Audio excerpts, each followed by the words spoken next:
Hello, welcome to Assembly Time.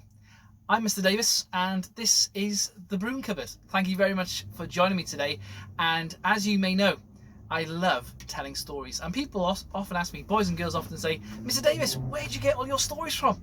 Well, I tell them I get my stories from the Bible because I believe the stories in the Bible are true. And they tell us a little bit more about how much God loves me and how much he loves you too. And I've got a wonderful story for you today. And it starts with this man. Now I wonder, can you think what his job might be? Do you think he's a teacher? All right, no, he's not. Do you think he's a pilot of an aeroplane? Okay, he's not that either. I got it though. Does he work in a supermarket? No? What do you think his job might be then? Any ideas? Of course, he's a shepherd. But this man wasn't just the shepherd of one sheep. Oh, no. In the story that Jesus told, this man was the shepherd of 100 sheep. And the great thing was, he knew every single one of them by name. He'd be able to go, oh, look, there's Debbie. Oh, there's Susan. There's Mark. There's Paul. He knew every single one of them by name. And the Bible tells us that God knows everything about me and you too. Even though there's millions of people all around the world, God knows everything about us. He knows our name, and the Bible tells us the number of hairs on our head. Anyway, out of all the 100 sheep, there was one special one. One in particular that caused a lot of problems. And, well, Jesus didn't give him a name in our story, but I imagine that if you're going to go give a sheep a name, I think they call themselves Barnaby. Get it? Never mind. His name was Barnaby. And Barnaby was a dreamer. He used to sit on his little rock and he'd dream big dreams. He dreamed that perhaps he'd be a racing car driver and zoom around the farm and do things his own way. He did dream once about becoming a singer, that he'd be able to go in the X Factor, that they'd have a whole package for him and they'd shout, Barnaby. And out he'd come and people would chant his name as he'd sing his little heart out. But the one thing he loved the most was little red flowers. Now, there's nothing wrong with little red flowers. Between you and I, little red flowers are very, very tasty, and Barnaby loved them. The problem was that when he ate a lot of them, it made his tummy really, really unwell. So the shepherd told him, don't eat the little red flowers. Got it? Don't eat the little red flowers. But one day, Barnaby was thinking to himself, I could do things my own way. I don't need the shepherd anymore. I can do things on my own. So he decided he was going to run away. So he looked one way, and then he looked the other way, and then he looked back again, and he jumped behind the rock. And he looked around and thought to himself, look at me. I can do things my own way now. And then he saw it. Right by the tree, there was you got it, a little red flower. He thought to himself, well, I can go there. It's okay. I can go that far. So he did. He munched on the little red flower and then went on to the next one. Over the hills and off towards the mountains. As soon as he got there, he thought to himself, wow, I have never been this far before. I think I've proven to the shepherd that I can do things on my own, thank you very much. But as he was about to leave, he looked up and he saw something poking out of the cliff. You got it. It was a little red flower. So he climbed up and he got the next flower. And then the next one. And another. And don't ask me how he did that last bit. But he ended up on the top of an edge. And he had 3 more left.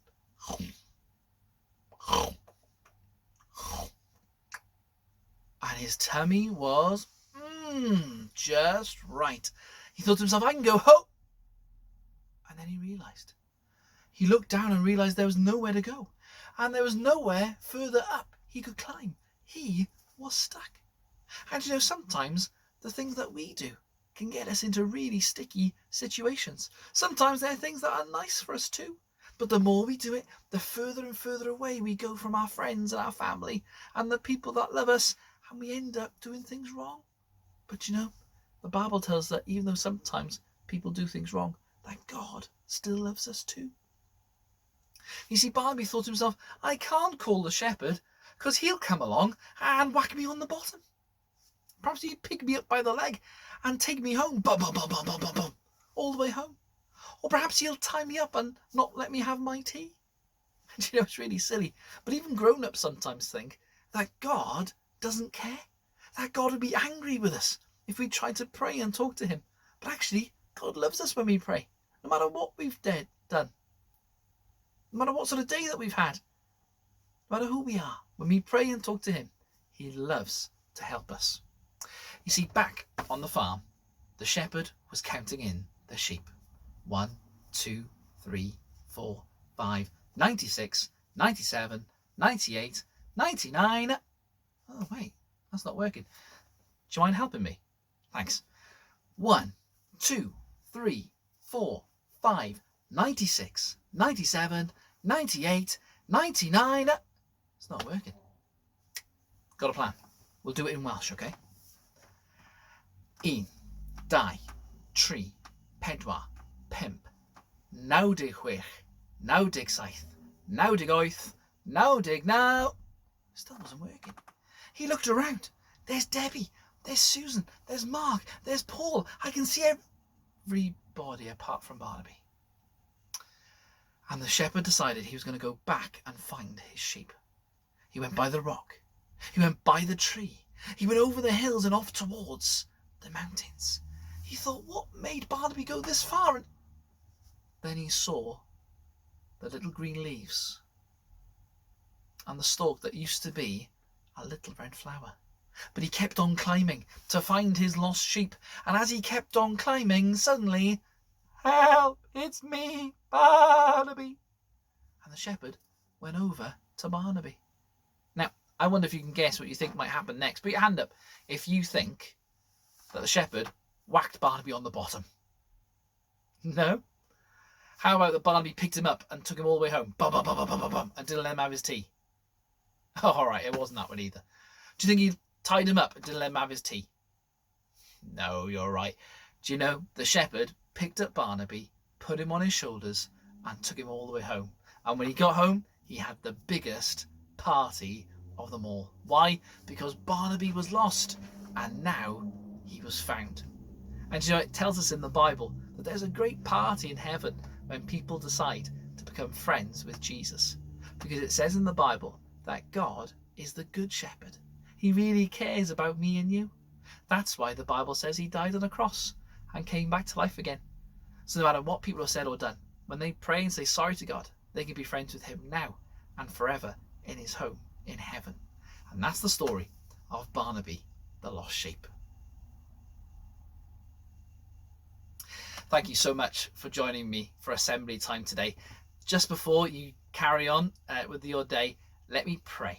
And we do it a little bit like this. So hands on your shoulders. That's it. And we go 1, 2, 3. Got it? Okay. Now I promise never to mess around, even in these videos. All right. Good. Okay.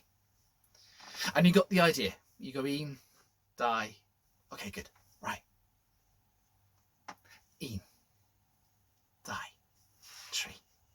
Jesus, I just want to thank you for Assembly Time, that we can still see each other. And I thank you for our school, thank you for our friends, and thank you for our teachers. But most of all, I thank you for our story, the story that you made up about the lost sheep who went away, and you, the good shepherd, who found and brought it back. And that Jesus, even though we sometimes do things wrong, that you're a good shepherd who loves to find and to be friends with people even today. Help us to remember that, I pray, in your great name. Amen. It's been lovely to see you, and hopefully I'll see you very, very soon.